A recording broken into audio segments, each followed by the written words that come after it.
Thanks, Phil. You get the smart speaker. Father Simon and the Collective, I beg your forgiveness for an incident that occurred many years ago in the sunnier climate of Negril Bay, Jamaica. Ooh. A newly refurbished hotel was offering a greatly reduced all-inclusive stay there to boost its reputation. Now, as often happens, the hotel lays on transfer buses from the airport of arrival, in this case Montego Bay, to Negril Bay. Okay. This is 80 kilometres, or about 50 miles. Give or take. Give or take, 49.7. We climbed on the bus, which was already packed with very annoying American tourists, and an awful lot of 15-year-old sons. So lots of 15-year-old boys, all of them from Michigan.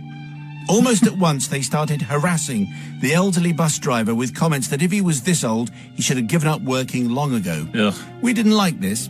Being nice guys, we helped the driver load up all the American cases into the back of his antiquated bus with thin cushioned seats, windows that did not close properly, and no air conditioning.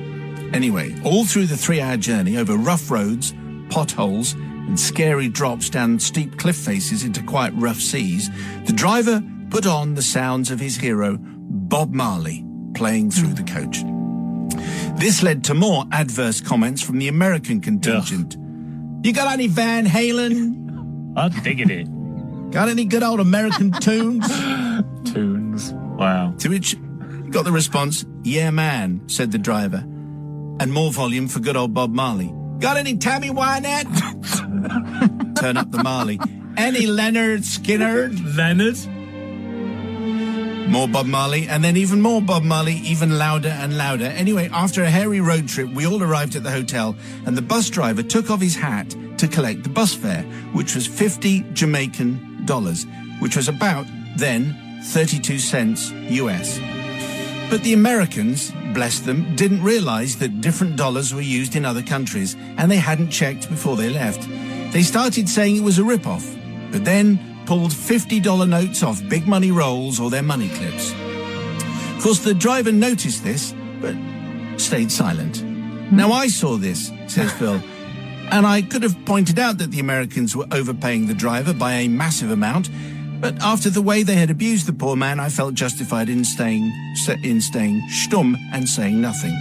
After the last American had paid his bus fare, there were 32 of them. At $50 each, that's $1,600, which translated at the time to about 251,177 Wow. Jamaican dollars. The loudest and most overweight American male came back to remonstrate with the Jamaican driver, and he noticed that I and my other British friends were paying with another currency that requested 50 Jamaican dollars.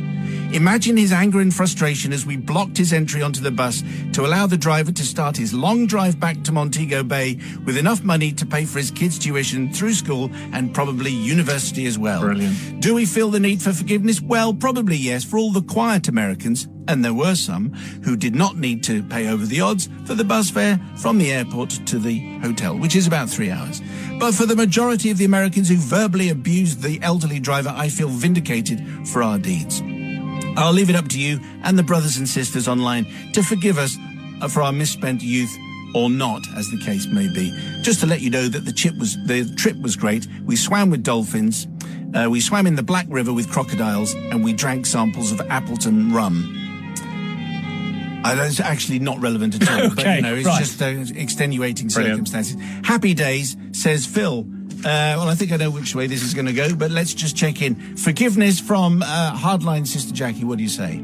Absolutely not. I mean, go big or go home. You should have told the Yanks, yeah, $50 plus a tip. Where are you from? So I think they could have gone way bigger with that scam. So wow. Oh, right. Okay. So you're not forgiving because they should have said $50 and then another $5 as a tip. A distinct lack of ambition. That's why they're not getting forgiven. Okay. All right. Well, that's tough.